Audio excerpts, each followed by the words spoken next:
crafty friends, Wen's here. I'm back today to do another creation using the Distress Oxide minis. I'm going to do some ink blending just to show another way that these can be used to create beautiful backgrounds. Today I'm going to be working with Whimsy Stamp's terrific ticket die, and this one has the little ticket edges and the little holes that cut it out. There's another one that cuts the actual frame, so cuts out these little ticket pieces so they can be mounted and added in different ways. This is the basic flat lay one. And there's an amazing stencil set which is called the Terrific Tickets Shadows and Patterns stencil, and it comes with these 3 stencil sets. So it's got the basic one, which I'm going to start off with today, that we can lay down colour into all those sort of squares or ticket shapes. But then it has these ones that we can add some detailing with as well. So the stars, the stripes, the confetti. There's one that has sort of wonky dots, I guess. That's quite cool. It looks like bubbles to me, which I think is really cool. This one can be used as like a burst of colour, either landscape or portrait. And then the little one at the top, which obviously does the smaller section. And then this one, which is like starburst squares. The little corners are different on those to a standard square. I don't know what you would actually call that shape. Pointy squares. Starburst squares seems like a good idea. Anyway, really fun set. And the first thing that I want to do is lay down some base colour. So we're going to need something to hold our stencil down and hold our paper down. So I'm going to just tack down a little bit. If you can hear the background noise, that's my son having some fun with his electric piano. So hopefully the sound on here will filter that out a little bit, but if you hear it, that's what's going on. He's just having a bit of a practice in the background. Okay, so that just will hold our actual base paper in place. And then I'm just going to tack down a little bit. I'm just using washi tape, just whatever I had in my stash. I've got this quirky kitty washi tape, and I'm just going to now tape down. So I've taped the paper down to my background mat. You'll see this a lot in my videos. I tend to use this. It's a Ranger non-stick craft sheet, I think it gets called. It's basically a really good mixed media mat to work on. It cleans up super easily, and it works for a lot of mediums to just create a base, very easy to clean layer, and protects my table a little bit. So that's what I'm working on top of. And maybe I'll just put that in there rather than on top of the other one. You can see I've coloured up my little critter that's actually going to be the focal point of this design. He's going to just be popped here in the centre. And I've done all sorts of quirky colours in his hair. So I've gone for bolder sort of bricky reds and blues and greens and like an amber orange colour. Just wanted him to look a little bit rainbowy and cute. I think he's just adorable. So what I want to do now is try and tone the background to be just a gentle backdrop and supportive of what's going on with his bright hair. So I'm thinking he's got some candy apple red in his hair, and I possibly could go for something. The pinks are not quite right for this, but maybe some saltwater taffy and possibly some fired brick would be okay to use if I'm going to embellish the base design beyond just adding a little bit of basic colour. So the first thing I'm going to do is choose my brush for this, and I think I had a very pale one. Yep, that's my darker one, this one here, for the very pale colours. So this is the Tattered Rose. Sometimes when I have a lot of colour on my brush, what I will do before I start to lay down the colour is I'll actually rub off a little bit of the colour just onto like a microfiber cloth kind of idea, just to get whatever the last colour I was, if it's potentially darker than what I'm going to use just now. And I think it was, because I used some worn lipstick or something using that brush. I can't recall if I exclusively used it for the Tattered Rose, and if I didn't, it'll be still holding a bit of colour from that darker one.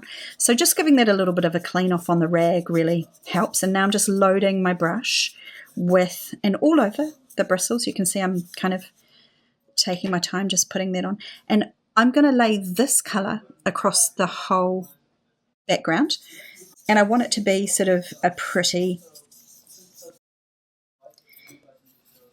good coverage all over. And pretty even coverage is what I was trying to think. I'm not trying to create any ombre effects or anything like that. I'm just going in and laying the colour down as I need to. And apologise if you can hear the talking in the background. It's just my hubby and my son chatting to each other. They're in a different room, but yeah, we can hear it quite loudly. I will add music over this if it gets too loud. So I'm just going to add in the middle bit here. And as you can see, I'm just holding the ink pad near my hand. I do actually have a really beautiful ink holder, but the way I've set my table up today, I didn't pull it out because it's actually for 4 ink cubes and I just want to work with one of them.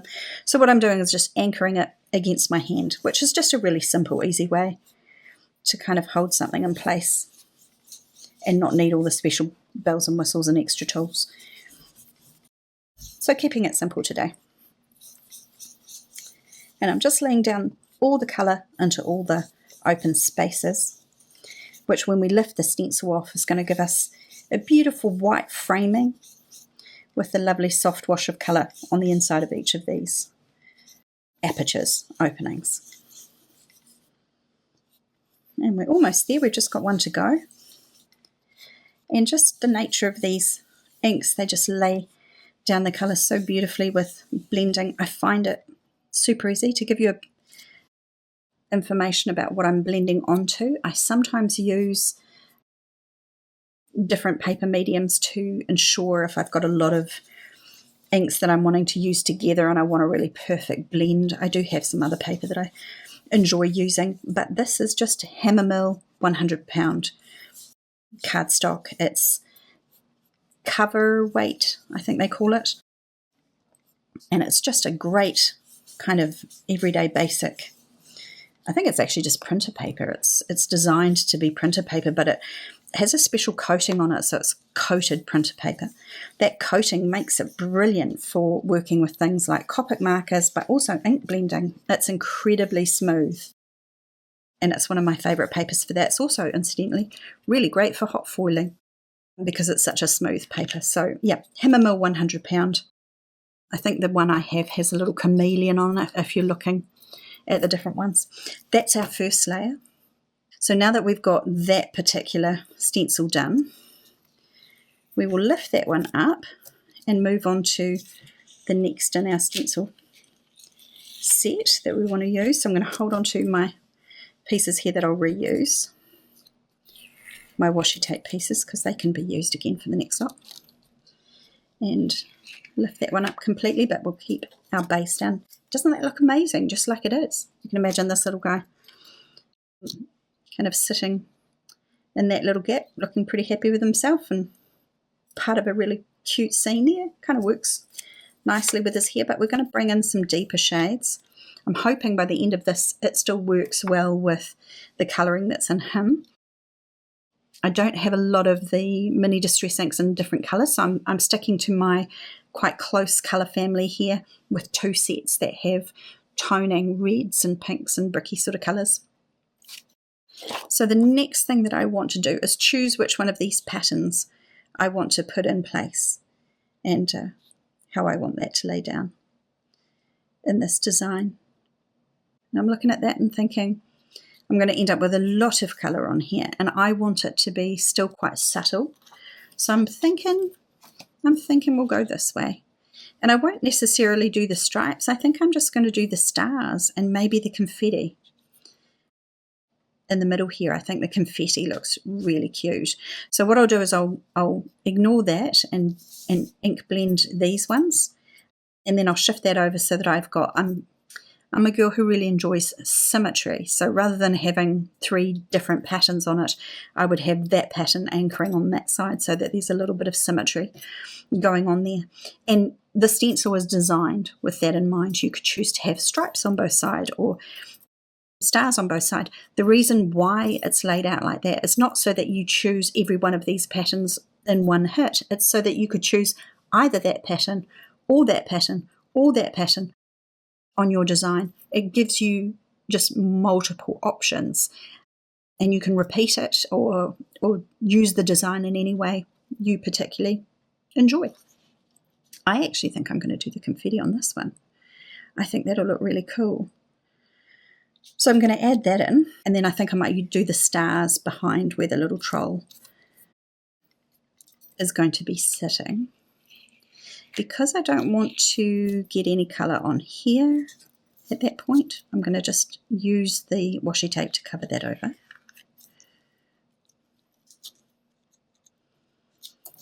Because I could have the potential there to bleed out into that area. So I'll do that. So I'm going to do the confetti here and the confetti here.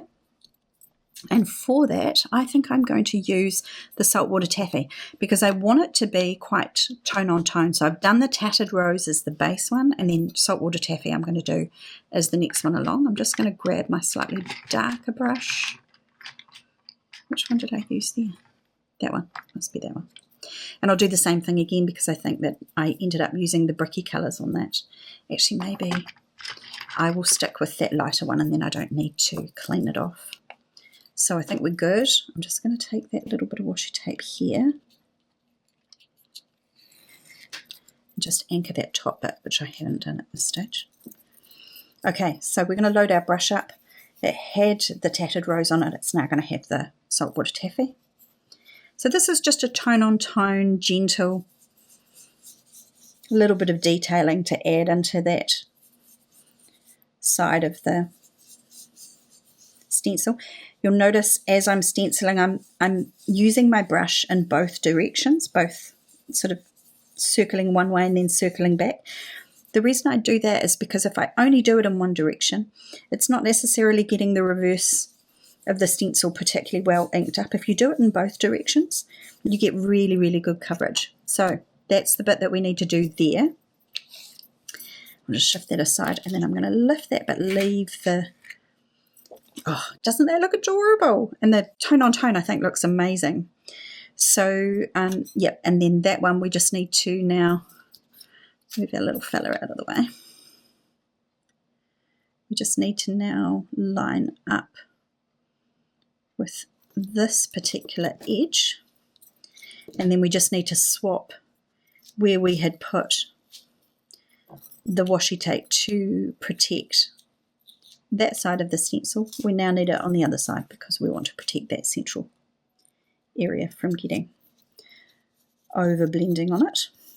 So that just protects the margins. And yeah, I think we're good to go with that one now. So opening our saltwater taffy, loading our brush with a little bit of ink, which is super easy with these. I thought they'd be really awkward to load your brush up, but it's actually really incredibly easy. It's very cool. So I'm just making sure with the design underneath that I've got it lined up exactly as it should be, which that looks about right now. And then going back in now with our saltwater taffy, I'll do down here, see how the edge on that side isn't sort of catching quite as well in terms of the colour. I'll bring that back in and use my fingers to anchor the container as I'm trying to ink blend. Beautifully done. Okay, so that seems to have got every aspect of the actual stencil design now. And I'm just going to lift that up and we'll see how both our sides of the design look. Amazing! And just joyfully full of party feelings and fun. I really like that. I might keep these guys plain, but I'm going to use the stars behind our little troll character because I think that's quite lovely. And I am going to keep it tone on tone. I thought I might add a bricky colour in there, but I'm not going to on this occasion because I don't want anything really to clash with the hair or to detract from that little troll. And you can see the little cute cheeks are being, you know, accented, or the colour of the cheeks are really being highlighted by the gentle colour of the secondary stenciling. I think it looks amazing, really happy with that. So I'm just going to put some stars behind this little guy. So we'll get our stencil set up for that. Right, so we're going to find how our stencil lines up. It's pretty easy. Once you've done the base colour of the stencil, it's very easy to see how the next one lines up. And you can tell that all the stars are within the margin that has colour on it, the borders where the colour is. So I think that looks pretty good. So we're going to anchor that down there. We are going to just mask that off because we don't want it going across the top of that. And I do need to mask that side. I've got a bigger margin here, so I'm not really worried about going over the edge here, but I don't want to get my brush straying into that zone particularly. So we're just going to add a little bit of coverage there. And I think it's okay with just those two anchoring that down. So we'll bring back in our saltwater taffy. And so the difference here is not necessarily that I'm going to be using a different colour, but just that we're using a different pattern behind where our troll is actually going to be. Now I've only done that in one direction, and you can see there's little edgings on each of the stars where the brush hasn't quite caught into the stencil. So now's when I bring it back in the alternate direction, so counterclockwise and then clockwise. So I started off counterclockwise and now I'm going clockwise with my stenciling, and that just gives every aspect of those little stars a chance to pick up the design and the colour through the design. Okay, that's looking really good. I'm going to lift up, very gently peel that back because obviously my washi tape could, if I'm not careful, lift a little bit of the design. We don't want that. And I'm happy with that. I think that's done. We are done. I've got a funny little extra bit of, I think that must have come off the ink pad. Sometimes when they're new ink pads, the edges can have a little fray that lifts. Doesn't happen very often, but I notice with new ink pads sometimes that could be the case. So just needs to carefully be dealt with. So I can't do anything about that because it has laid the colour down there, but it's not anything that for me, ruins the piece in any way, shape or form. It's just a little handmade extra. And then I'm just working out here is where I want to lay my little friend down. And I think, yeah, somewhere like that, so that we can lay all of that design across it. And then now's the point. I could make him go a little bit higher to mask that, but I don't think it needs to be. I think it's fine. If I go about there, then you get that little row of stars underneath, and it sort of gives that sense of cohesion and completion across the whole set, and I think that looks really cute. So then what I was thinking about was that stamp set has got some cool sentiments in it. So this is the Troll Friends outline, stamp set.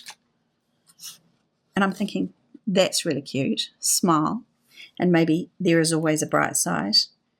Or I can go for smile, love, and hugs, which would be quite cute. Those three will fit within that border. So I think we might go for that. Yeah. So at this stage I need my MISTI just to make sure that I stamp it down properly. Pick up all my tape very carefully on the edge there so I don't tear anything. This washi tape's quite low tack, it's quite good. So I love what that's done, and just that tone on tone with the lovely tattered rose as the base, and then the stronger saltwater taffy, but still light enough that it's not really going to take over or detract from our little trolley friend. I love how that's come out. So we're going to step up to doing the sentiment now. And I mentioned that when you're stamping with Oxide inks, there are a lot of inks that don't sit particularly well over the Oxide inks, and so it's quite good to use another Oxide ink over the top because they're friends. The formulation is the same and they sit quite well together. So I quite like when I'm doing, say, a sentiment over the top of something I've stamped, I like using the Oxide ink actually as the stamping medium over the top. So I'll just bring in my MISTI here, push back my blending brushes holder. Let me just put that away so I don't go and stick my elbow in it. That's dry enough now. It's had a few seconds while we've been chatting to kind of dry out, so I'm quite happy to just go ahead and stamp that. Just wondering if I might stamp it the other way around. What I mean by that is that I'm going to stamp it that way. Instead of it being vertical as I'm stamping, I'm going to stamp it this way around. I think this smile bit is cute. We're going to put that front and center here. Now, you may notice I've got a little bit of acetate that sort of lives in my MISTI. That's what I use when I'm wanting to check that my stamping is going to align properly. So I've got that in the bottom corner. I'm going to stick my acetate on top and just lay that down to anchor it. And then I'm going to check my placement for the smile. So if I stamp this over the acetate and it kind of looks like it's in the right place, we know it's right. Now, because our trolley has quite strong colours in the hair, I'm thinking for the sentiments, I'm gonna go to the next colour that I sort of envisaged using on these. I wondered about doing candy apple because there's redness here, but I think that's going to be too strong with our more salmony coloured pinks. So the tattered rose and the saltwater taffy, more salmony in nature. So I think I'm going to go for the fired brick, but we'll test it on the acetate first. So take our, and then lay that down. Check our positioning. If we're happy with the position, we know that it's in the right place. I think that's pretty good. Just check that both my acetate and the base piece are anchored into that corner properly. Okay, so when I do that, that tells me that's a little bit low. So I'm going to restamp that. So I'm just going to take what's on there off. It's very easy with the acetate to just lift that colour. And we're going to try it again to see if my positioning is right. Because I think I may have it a little bit high.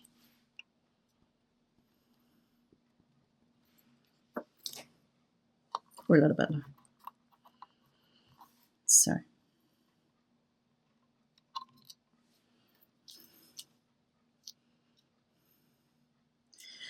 So when I'm looking at that, I'm working out that I want that to stamp. Come on.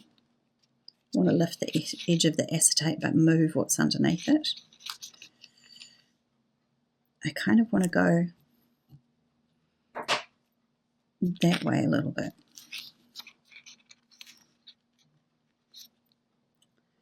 That looks like a better stamping to me, and potentially down a little bit, which means I'm going to be just outside the margin, which is not a very safe way to be doing this.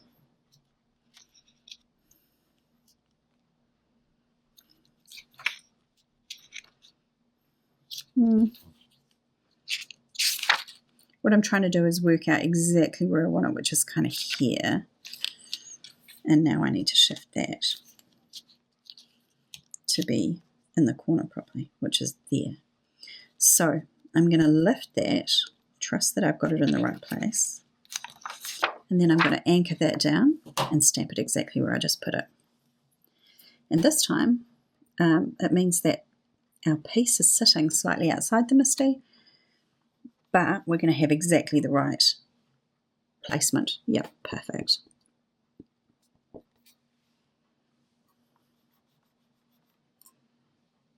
And a nice solid stamping on the sentiment. And as I said, we are Oxide ink on Oxide ink, so it takes it perfectly because it knows how to layer with the same formula on top of each other. I've got a tiny little fleck there, but I don't really want to play with that. It's like there's a little bit of thread. Okay, we're going to wait till that's dry, and I might be able to lift that with some kind of eraser tool, but also possibly not, and we have to be okay, but it's handmade and hand stamped, and sometimes these little anomalies pop up. So Now I want to do the same thing, and I'm going to flip it and do it upside down because it's easier to stamp when it's at the top. So I am going to first remove this from the door, because if I close that right now, it's going to stamp in the wrong place. And then, so you want to do the positioning while you've got everything in the right kind of alignment. Doesn't matter that it's upside down, we still get the gist of where it's going to land.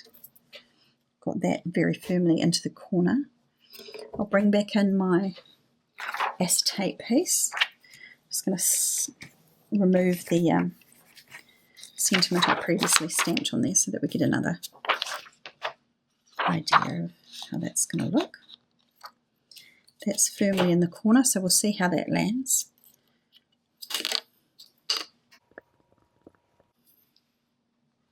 Right, that's just for testing the position, and that is a little bit high. So we want to go a little bit lower. The reason why I move what's underneath rather than what's on the door is because, yes, we could move what's on the door, but it's much, much more fussy and difficult to do that, and it's easier just to move. So you can see that's kind of at a better angle there. That's exactly the angle I want, so I'm now going to lift up my acetate and stamp down the word.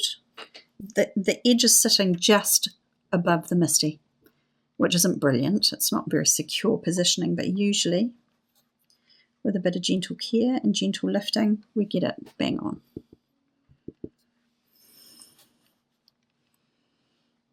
And I did the other one 3 times, so just to have the same depth of colour. I'll do that again. Yay! Perfect. Okay, so that one, if I didn't say it already, is fired brick that I'm using. And then we're on to the third one. I will clean off my acetate again, because as you can see, it's got my test word on it. So we'll just take that off.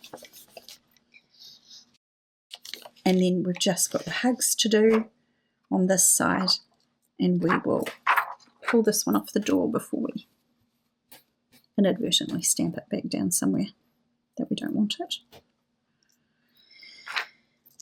So last one, I'm just seasoning that with my hand so it takes the Oxide ink well. I find new stamps do take Oxide inks very well. It tends to be dye inks that they repel a little bit initially until they're seasoned, but Oxide inks seem to stick pretty nicely, which is another bonus of the formulation. Right, so I'm just trying to line everything up and have a sense of where it's going to land within the piece. So we'll bring our... Okay, that's interesting. I don't know that I had that cornered properly when I did that, so this will be really interesting to see where that lands on the piece and where we need to adjust it to. So we're stamping upside down again just because it's easier to do it. Yeah, so that's really high. Can you see how high that is compared to that? So we now need to shift the panel that's underneath up until I'm happy that the piece it's meeting with is at the right height. So yeah, I'm a big believer in these little acetate sheets for getting things just right. And I think that's going to be just right there. Okay, that's perfect for me. So we'll move the acetate sheet now, lay that down to hold it in place, re-ink, and then 3 times I find is a charm. So that's time number 1. Just give it a chance to release it. Don't pull it up too aggressively, otherwise it can shift things out of alignment. And when we've got a not so secure alignment where the edge is above the actual Misty, we want to make sure we're doing that, but really gently. But 3 times so that we have the same depth of colour across the 3 sentiments. And that's it. I'm done. I'm happy.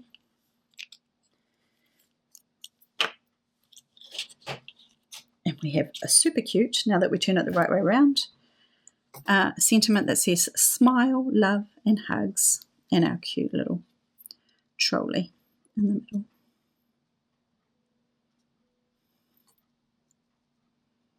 which, yeah, I think we'll stick them about there. And that's essentially done until I find the paper that I want to put with it. Because I've gone for slightly bricky tones, I think I will pull in a background that ties all that in together. If I can't find one that tones perfectly, I'll go for white, and I'll show you that at the end. I will show you the previous two that I was talking about having done with the inks, just so that we have them all in the same video to end up with. So we've got this cute little guy that I finished yesterday, Smile, There Is Always a Bright Side. Another of the little trolls from the troll set. This much plainer one that I used the envelope stamp set for, and I can't remember what it's called, I'll tell you in a second. I just need to find it on my work table here. It's called Postal Minis Clear Stamp Set, so that's that one. And I did in different colours. So that's the 3 from today. And that one I will complete, possibly on a very similar card base to that. That actually looks really nice. And I believe that's the Merlot from the Spellbinders cardstock. And I've paired that with, I think that particular envelope is an Altenew one. I can't remember the name of it. I'll have to look that up. This one here, I used Blush. That Blush cardstock tones incredibly well with the Gina K Innocent Pink envelopes. I thought that was a really nice pairing. So it's slightly darker, you can see, than the Altenew one that I've used for that one. But that toned really nicely with that. Anyway, that is enough for today. I'll get this little guy made up into a card and show you some photos at the end of the video. I thank you for spending time with me today, and hope that some of what I've shown you today gives you an idea about how the little mini ink cubes can be used. Thank you to Ranger, who have been sponsoring our team at Whimsy Stamps, working with their inks and bringing in some of our designs and showing you different ways to use them. I've used a stenciling technique today for this card. This one I did was an embossed resist, and this one was simple stamping using the Distress ink minis. I loved every process. I think that the size of the Distress ink minis is just super cool to work with, and although I was a crafter who thought I may not actually need the minis because I have a lot of the full-size ink pads, after working with them I've changed my mind, and I think I will be getting full set syndrome here, so I probably will be getting the range as I can afford to add them to my stash. So yeah, totally loved working with these in all 3 of those designs. Thanks guys, have a fantastic day, and hopefully I'll see you again soon.